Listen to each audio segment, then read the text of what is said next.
Selamat pagi, Bapak Ibu semuanya. Apa kabar? Semoga selalu sehat dan selalu baik. Nah, Bapak Ibu, perkenalkan saya adalah Helen yang akan memandu sesi pertama pada pagi ini.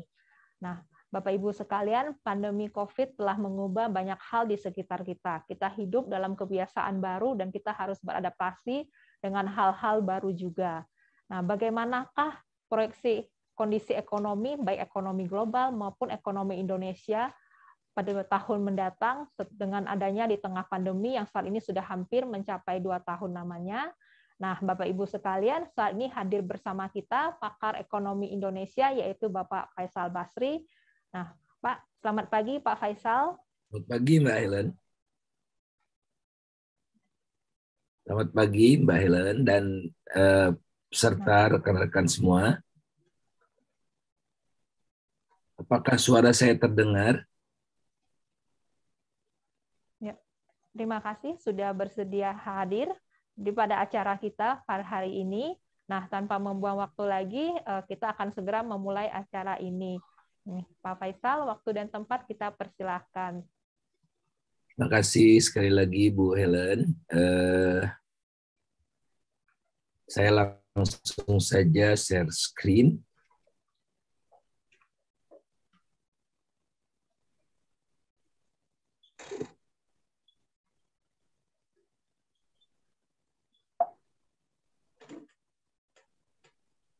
Mudah-mudahan sudah terlihat. Selamat pagi, salam sehat selalu buat kita semua.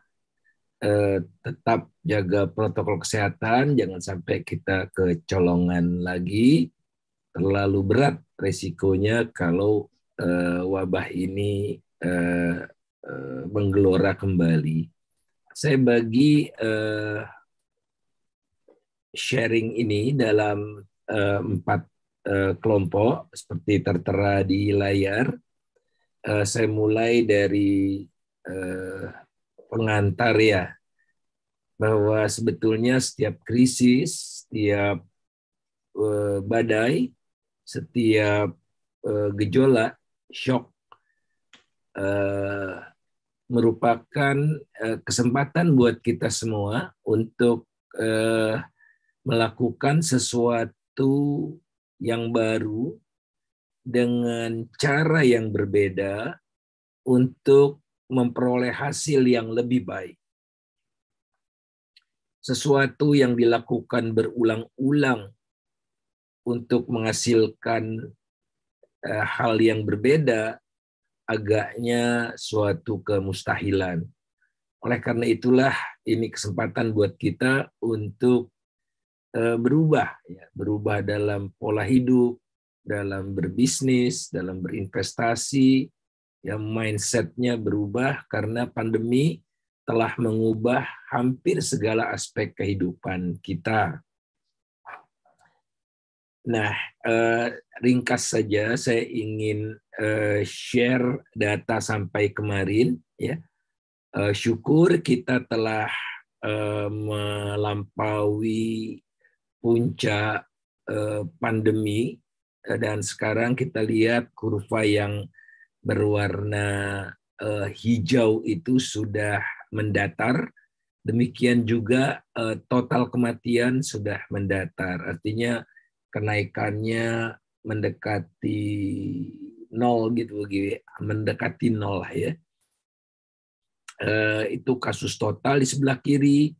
Di sebelah kanan kita lihat kasus harian, ya, sudah di bawah 1.000 perharinya, cuma berapa seratusan begitu. Angka kematiannya juga sudah sangat rendah, terbaik kita di ASEAN. Kemudian kita tengok lagi di sini angka kasus aktif, artinya orang yang masih terjangkit COVID-19 kemarin itu tinggal 7.705. Mudah-mudahan kalau semua menjaga, bulan akhir tahun ini mudah-mudahan sudah mendekati nol. Ini 1.000-an barangkali begitu ya, atau bahkan kurang. Nah, namun kewaspadaan harus kita tetap jaga, karena paling tidak kita melihat persentase penduduk yang sudah divaksinasi penuh 2 kali, ya belum 3 kali. Kalau di Amerika sekarang vaksinasi penuhnya 3 kali, karena mengantisipasi varian-varian baru. Nah, kita lihat baru 34,5% penduduk Indonesia yang sudah divaksinasi, di bawah rata-rata dunia 43,8%, di bawah Vietnam, Thailand, ya negara-negara maju tidak saya sebutkan lah ya, Kamboja bahkan ya 79% dia, Malaysia 77%. Walaupun kita lebih baik dari India, Afrika Selatan, Pakistan, dan Nigeria. Pesannya sangat jelas, kita harus tetap berhati-hati. Walaupun kita sudah full vaccinated. Nah, sangat disayangkan tentu saja kita mengalami gejolak yang besar sekali, dan kapasitas kesehatan kita sangat terbatas, sehingga angka kematian akibat COVID ini cukup tinggi, jauh di atas rata-rata dunia, 1,99%, kita 3,38%. Hanya lebih tinggi di Asia, hanya lebih di Asia kita nomor 3 ya, setelah Afghanistan dan Myanmar. Nyawa tidak bisa dinilai, oleh karena itu saving lives is saving the economy. Kita bisa menyelamatkan ekonomi jika kita menyelamatkan nyawa manusia. Berbeda dengan krisis-krisis sebelumnya, ya, dimensi ini tidak muncul. Ya, jadi pendekatannya pun harus berbeda, tidak bisa menggunakan obat generik yang ada di pasar. Kebijakan moneter, kebijakan fiskal yang standar sudah ditempuh oleh seluruh negara di dunia, tapi sebagian besar mereka tetap masuk ke jurang resesi atau ekonominya mengalami kontraksi. Ya. Kalau tidak yang lalu, sekarang, contohnya Vietnam itu, kemungkinan kontraksinya terjadi sekarang ini. Ya, dia lebih lambat begitu.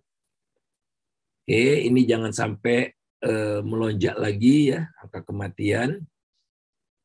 Kemudian bagian kedua kita potret gambaran ekonomi Indonesia di tengah pandemi ini. Menggunakan skema ini kelihatan bahwa kinerja ekonomi suatu negara itu langsung dipengaruhi oleh pandemi COVID. Pandemi langsung kena ekonomi karena adanya pembatasan sosial. Ya. Kemudian pandemi memorak-porandakan ekonomi dunia menghantam Indonesia. Nah, bagaimana caranya untuk mengurangi atau meminimalisir dampak negatif dari dua hal ini? Maka pemerintah harus memiliki kapasitas dalam mengimplementasikan strategi containment-nya supaya tidak menyebar kemana-mana dengan testing, vaksinasi, ya, lockdown, penutupan daerah perbatasan, itu sebagai prakondisi. Kalau kita gagal di atas kanan ini, maka kebijakan ekonomi apapun menjadi sia-sia, menjadi mandul. Jadi kuncinya atau prakondisinya adalah kemampuan pemerintah ini. Syukur belakangan ini responsnya cepat, walaupun barangkali tidak disukai oleh sebagian orang ya. Misalnya karantina mau keluar negeri, kita pulangnya karantina 10 hari. Tapi itulah maksimal yang harus kita lakukan agar kita tidak mengalami gelombang baru dari COVID ini. Nah, tadi sudah saya sampaikan kira-kira gambaran di sebelah kanan ini. Nah, sekarang mari kita lihat sebelah kiri bawah. Ekonomi dunia seperti apa? Ekonomi dunia terprosok minus 3,1% tahun lalu, namun diperkirakan recovery-nya membentuk huruf V yang runcing. Artinya, recovery-nya akan relatif cepat di dunia ini secara umum, dan pertumbuhan ekonomi tahun ini diperkirakan lebih tinggi, bahkan jauh lebih tinggi dari pertumbuhan ekonomi sebelum COVID. Ini sebelum COVID di sini, ya. Setelah COVID 5,9. Baru tahun depan adalah normal, menuju track normalnya. Jadi ini bukan artinya tragedi, gitu, tapi ini kembali ke track normalnya setelah pulih cepat. Ya, ini nafasnya cepat, nafasnya sekarang 2022 akan normal kembali. Demikian proyeksi-proyeksi yang dilakukan oleh berbagai universitas, berbagai lembaga dunia yang menghasilkan pola yang sama. Jadi recovery di dunia relatif cepat, 2022 kembali mengarah ke tren normalnya. Ya. Ini dialami oleh dunia seperti kita lihat tadi, ya, 5,9 jauh lebih tinggi dari 2,8. Amerika Serikat 6,0 tahun ini lebih tinggi dari 2,2 jauh sekali. Eropa, kawasan Eropa 5 versus 1,3 setelah mengalami kemerosotan minus 6,3 naik 5,0, jauh lebih tinggi dari kondisi sebelum COVID. China juga demikian, India pun demikian. Namun Indonesia harus bersabar, ya. Ini versi IMF, tapi versi lainnya juga hampir seperti itu. Harus bersabar karena tahun ini recovery-nya sangat lambat, masih lebih rendah dari sebelum COVID 2019. IMF memperkirakan recovery Indonesia akan full pada tahun 2022. Nah, tapi IMF ini agak unik, nanti di belakang akan saya ingatkan kembali, ya. Kemungkinan besar tidak akan mencapai 5,9. Perkiraan saya masih di sekitar 5 atau bahkan kurang. Tapi membaik dibandingkan dengan tahun ini. Jadi tone-nya adalah tahun depan membaik dibandingkan tahun ini, dan tahun ini membaik dibandingkan dengan kondisi terparah 2020. Namun recovery Indonesia relatif lambat dibandingkan dengan negara-negara lain. Pandemi ini membuat kita turun kelas kembali. 2019 kita sudah masuk menjadi negara berpendapatan menengah atas, namun 2020 turun kembali akibat COVID. Jadi harus lebih bersabar. Hanya $3.870 per kapita, ya, gross national income-nya. Tahun ini akan naik, rasanya belum. Paling cepat tahun depan naiknya. Ya, paling lambat 2 tahun lagi. Nah, inilah perkembangan ekonomi Indonesia dari waktu ke waktu. Tanpa adanya COVID sekalipun, ekonomi Indonesia sudah menunjukkan tren yang melambat. Kita lihat melambat, ya. Kalau saya pertajam, kira-kira begini. Jadi tahun 70, pertengahan 70-an sampai tahun 80-an, ekonomi Indonesia itu bisa tumbuh 8%, namun pertengahan 80-an sampai menjelang krisis itu turun jadi 7%, yang merah-merah ini saya tidak hitung, yang kecil-kecil ini saya tidak hitung ya. Kemudian kita recover dan saya anggap normalnya tahun 2005 sampai 2012 itu pertumbuhannya turun lagi jadi 6%. Era Jokowi pertama bahkan flat 5% saja, dan Jokowi 2 sampai 2024, dari 2021 saya ngitungnya itu diproyeksikan lebih lambat lagi. Ya. Ini kalau business as usual ya, nanti ada obat yang bisa ditawarkan supaya tidak seperti itu. Nah, ini dilihat dari segi konsumsi masih lambat ya, hanya 1,5% konsumsi masyarakat ini. Bagaimana mungkin bisa pulih, mengingat konsumsi masyarakat ini sumbangannya paling besar 57,66%. Jadi kalau yang komponen paling besar pertumbuhannya cuma 1,5 ya susah.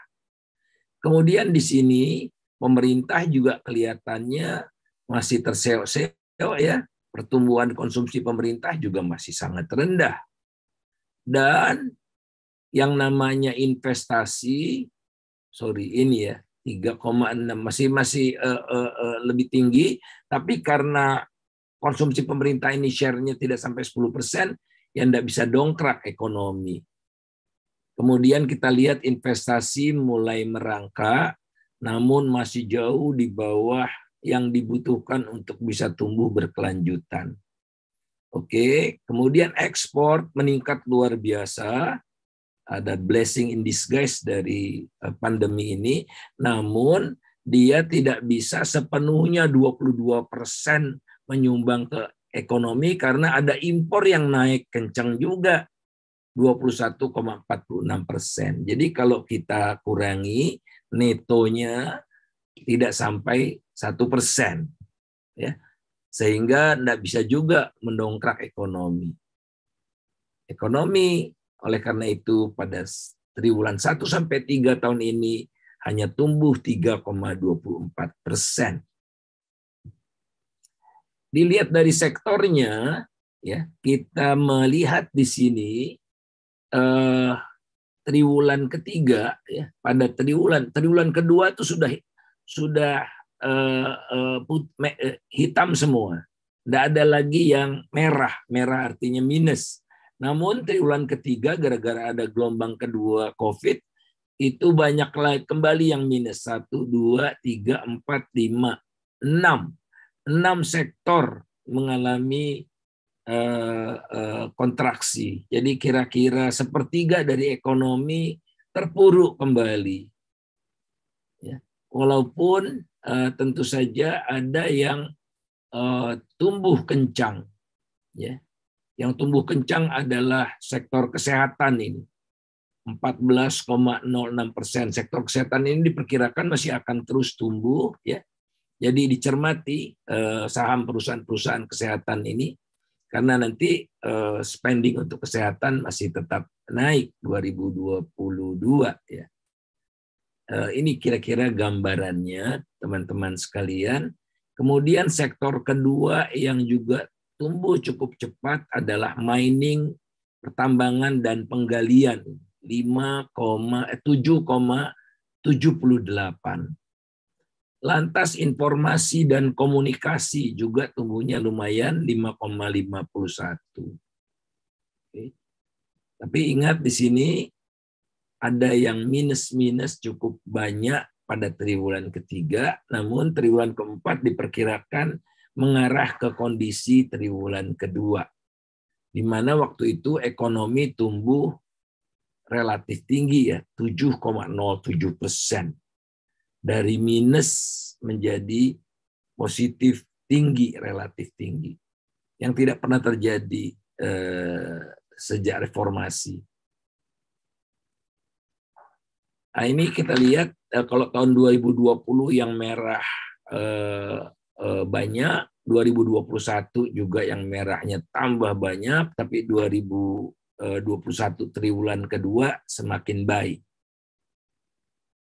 Untuk industri, ya, untuk industri kita lihat tetap masih banyak yang merah sampai triwulan ketiga. Jadi dari Januari September yang merah masih sangat banyak ya. 1, 2, 3, 4, 5, 6.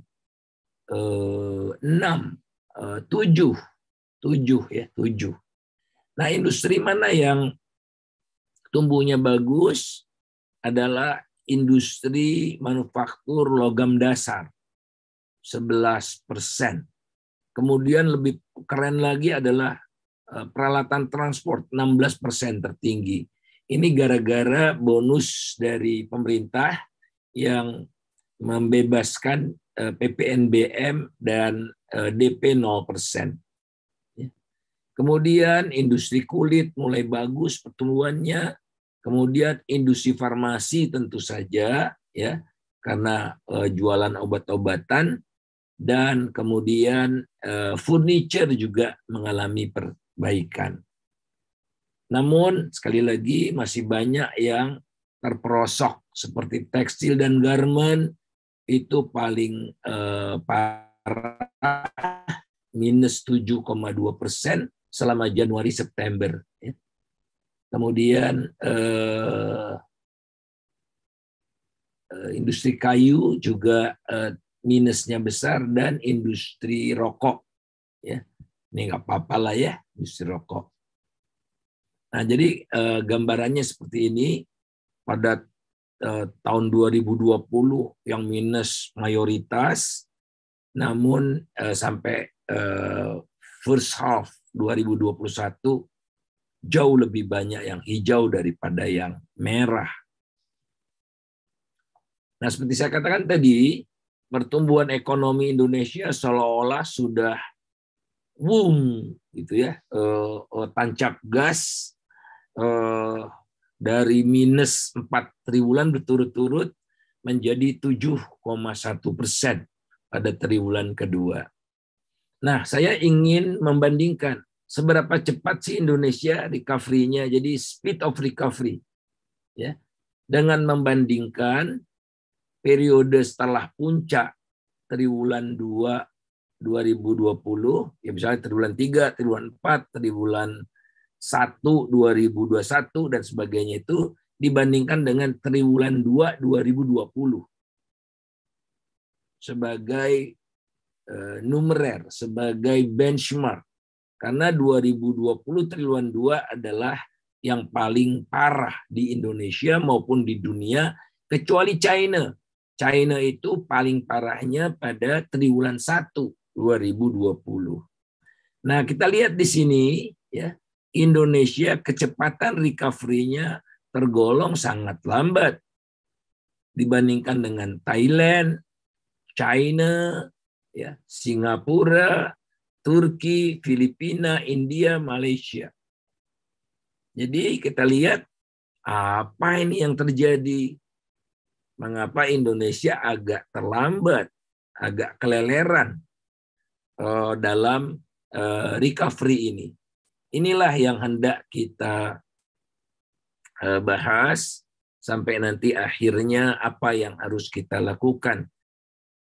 Jadi tadi pertama, tanpa pandemi pun kita sudah melambat. Dengan pandemi semakin melambat, gitu. Oke. Dibandingkan dengan negara-negara lain yang setara ya, dikit dekat dengan kita lah, India, ya Malaysia, Filipina, ya Singapura udah maju, Thailand. Kita tapi lebih baik sedikit dibandingkan dengan Vietnam, Korea, dan Jepang. Tapi Korea dan Jepang ini penanganan COVID-nya sudah advance ya, jadi jangan kita bandingkan diri kita dengan Jerman dan Jepang dan Korea. Nah, kita lihat indeks menuju normal yang dibuat oleh majalah Economist per 25 November. Jadi masih seminggu ini ya. Kita lihat dari 50 negara yang di cover, Indonesia nomor 45 dengan skor 65,3 per 25 November.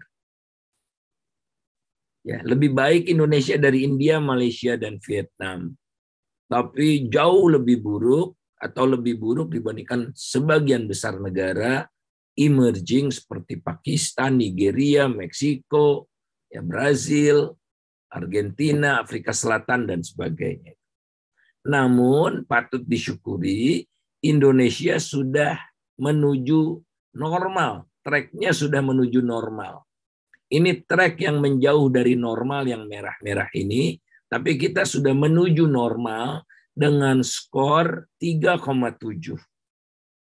Lumayan nih, lumayan. Bulan lalu masih 1, sekian, 0, sekian. Sekarang sudah 3,7 dibandingkan dengan 2 minggu yang lalu. Jadi recent development itu menandakan kita mulai menggeliat, walaupun menggeliatnya pada level yang lambat, sebagaimana ditunjukkan ranking 45 dari 50 ini. Oke, itu majalah ekonomis. Kemudian Bloomberg, kita lihat pada bulan Juli Indonesia terburuk, nomor 53 dari 53 negara. Tapi dengan berjalannya waktu, Oktober Indonesia naik dari 53 ke 48. Jadi mirip-mirip sejalan dengan majalah ekonomis ini. Dengan skor yang naik 10 poin ya, dari 40,2 menjadi 50,5. Jadi ini juga membaik.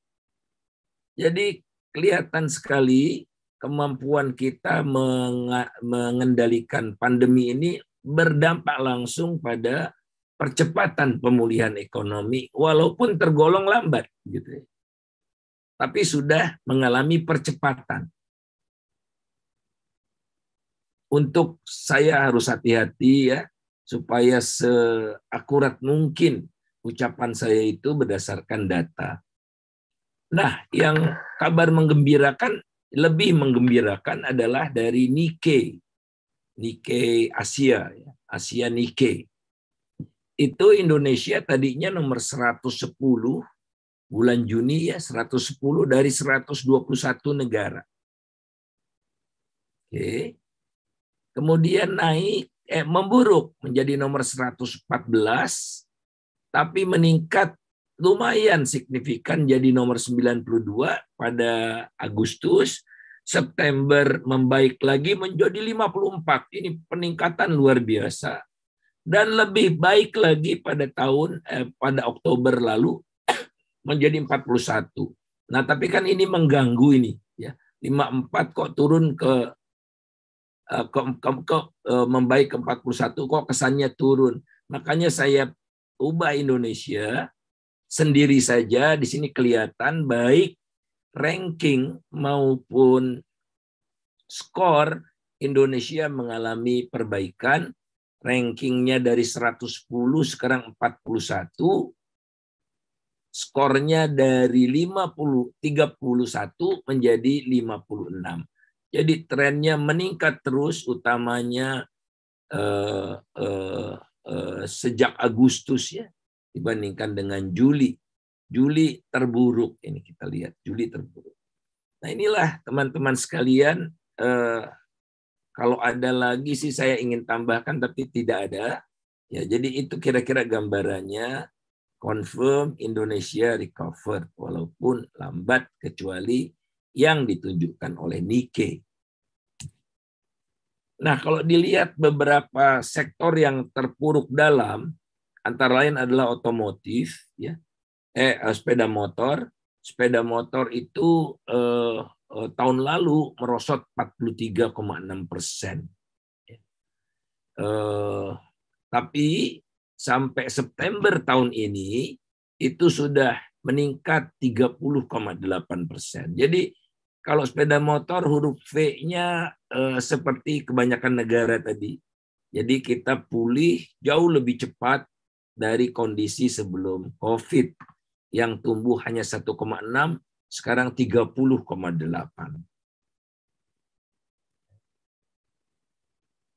Bagus ini ya. Lebih bagus lagi adalah otomotif. Mobil. Dari minus 48% tahun lalu, tahun ini sampai Oktober 67% kenaikannya. Ya, ini tadi seperti yang saya katakan, didoping oleh kebijakan bebas PPNBM dan DP 0%. Ya. Penjualan mobil tahun lalu hanya 421.000, ya. 421.000, sama-sama Januari Oktober ya. Tahun ini Januari Oktober sudah 703.000. Jadi mendekati pola 1 juta. Ya, kita sudah rata-rata tuh udah 1 juta ya kondisinya sampai 2019. Dan ini masih ada waktu 2 bulan ya. Jadi boleh jadi akan mendekati 1 juta sampai akhir tahun ini. Kalau mau beli mobil cepat-cepat karena tahun depan sudah ada tidak 0% lagi PPNBM-nya. Kemudian yang parah pula, tapi tetap parah, belum recover, adalah turis asing. Turis asing kita itu sudah mencapai 16 juta visitors, namun ya tahun ini ya hanya 1 jutaan sampai bulan Oktober ya, 1 jutaan. Tahun ini masih minus dibandingkan dengan tahun lalu ya. Tahun 2020 minusnya mengecil dari 75% menjadi 64,4%. Ini recovery sektor tourism butuh waktu yang lebih lama, 3-4 tahun untuk kembali ke kondisi sebelum COVID. Ya, ini paling berat ini.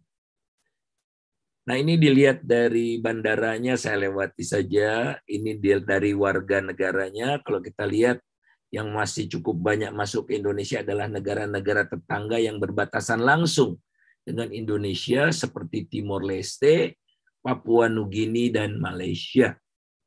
Yang lain-lainnya jeblok, dan termasuk yang paling jeblok adalah Bali ya.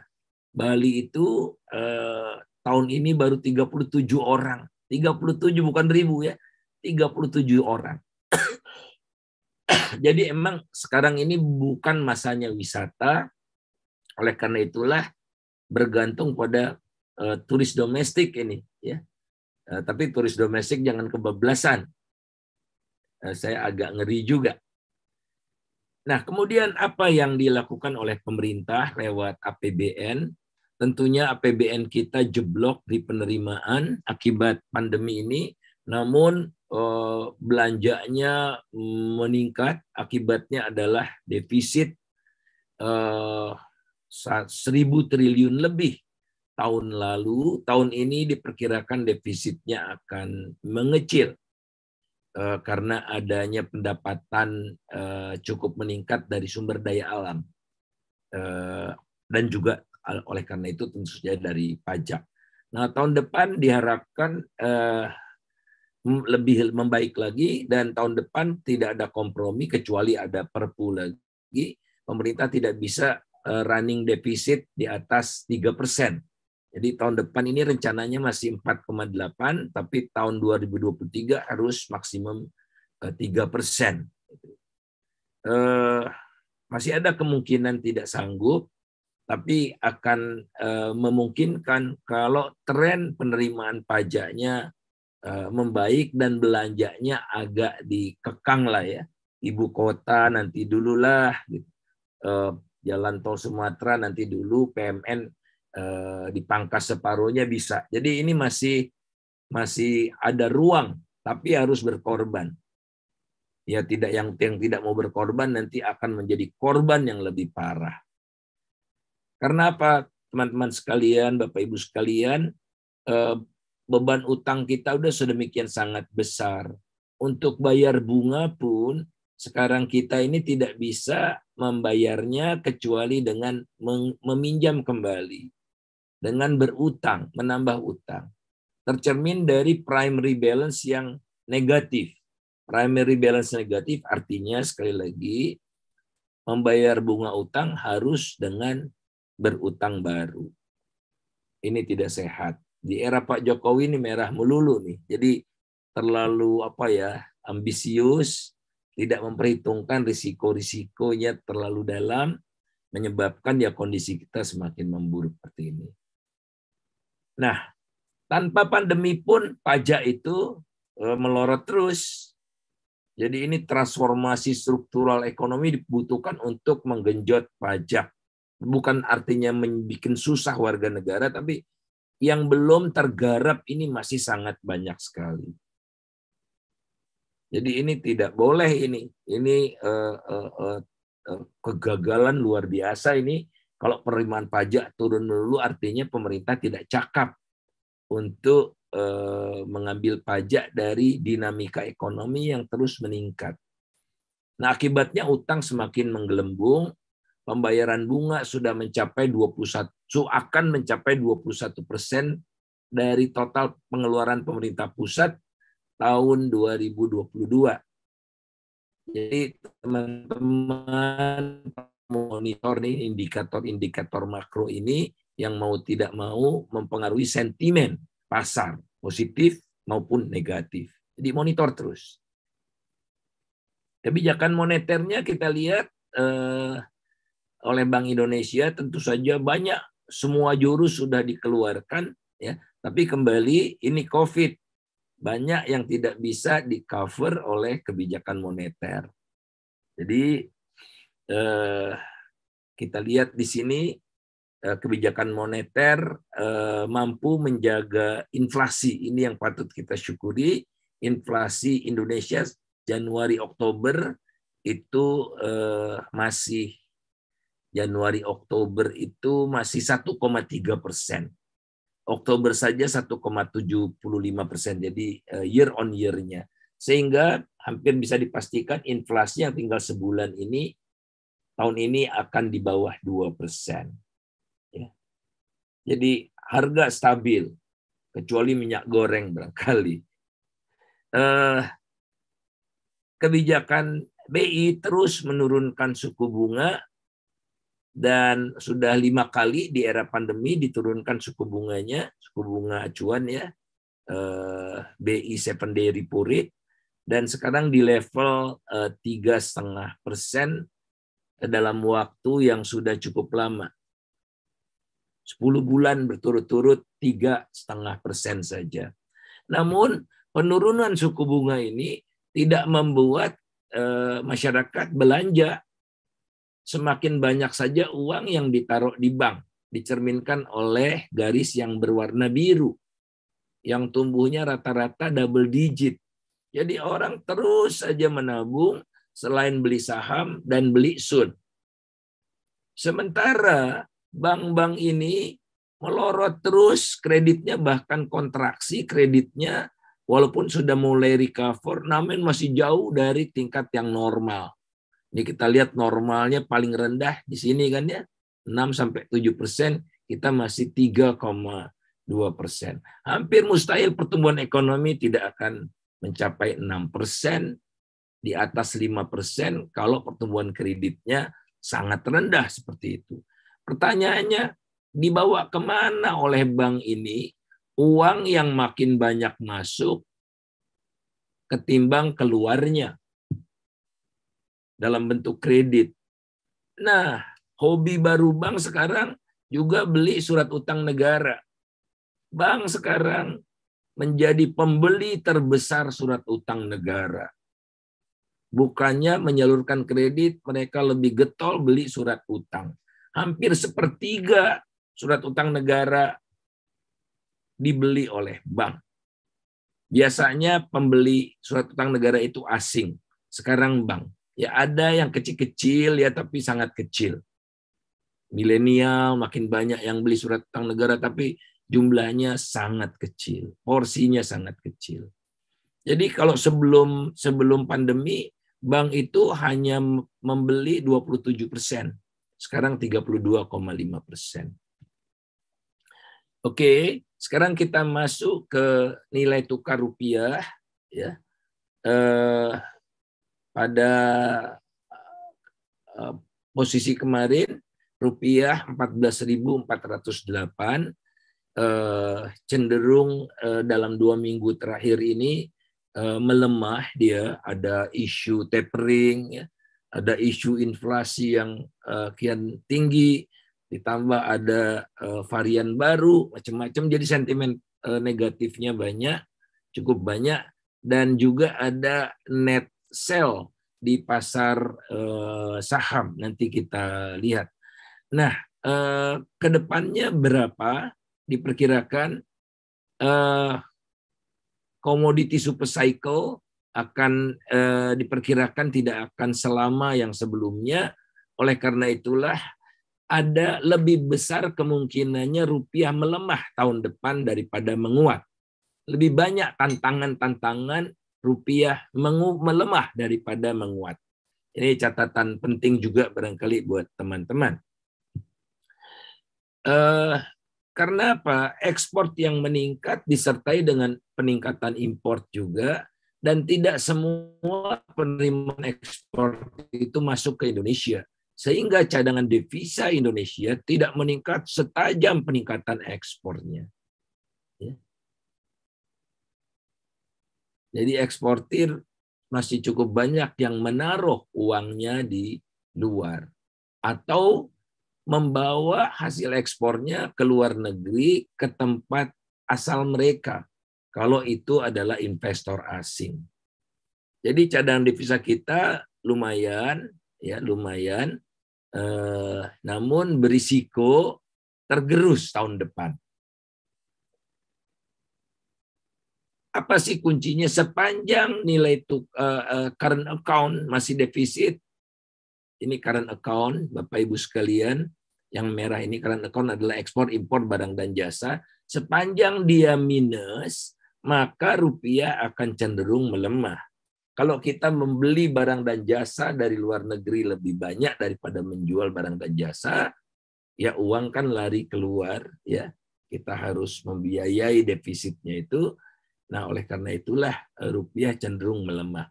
Namun triwulan ketiga tahun ini, ya, current account surplus. Namun secara keseluruhan tahun ini masih defisit 0,58% dari PDB.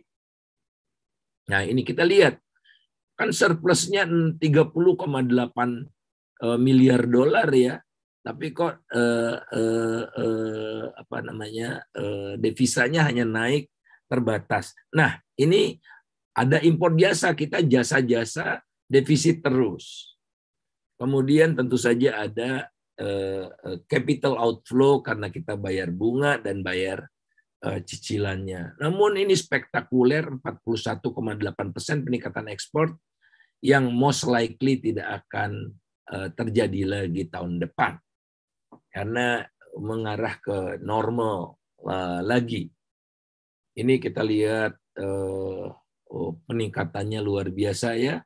Dari defisit 2 tahun berturut-turut ini menjadi surplus 30,8 miliar US dollar baru sampai bulan Oktober. Jadi bisa mencapai 40-an. Ini bulanannya juga naik terus, kita lihat, ya, mencapai rekor-rekor baru yang tidak pernah terjadi sebelumnya. Nah, namun kalau kita lihat ekspornya dari mana datangnya? Nomor 1 dari CPO, nomor 2 batu bara, nomor 3 hasil dari smelter nikel, dan sebagian besar kita lihat ini komoditi. Jadi harganya berfluktuasi tajam, bisa naik tajam, bisa turun tajam. Jadi tidak sustainable karena industri kita masih tidak sampai 50% dari total ekspor. Jadi lebih banyak masih komoditi, dan ini sulit untuk dijaga atau diharapkan terus-menerus seperti itu. Nah, capital market kemarin ini capital market belakangan ini volatilitasnya tinggi sekali, naik kencang, turun kencang, dan kemarin ditutup 6.539. Kalau Bapak Ibu beli saham tahun lalu, rata-ratanya dapat return 12,29%.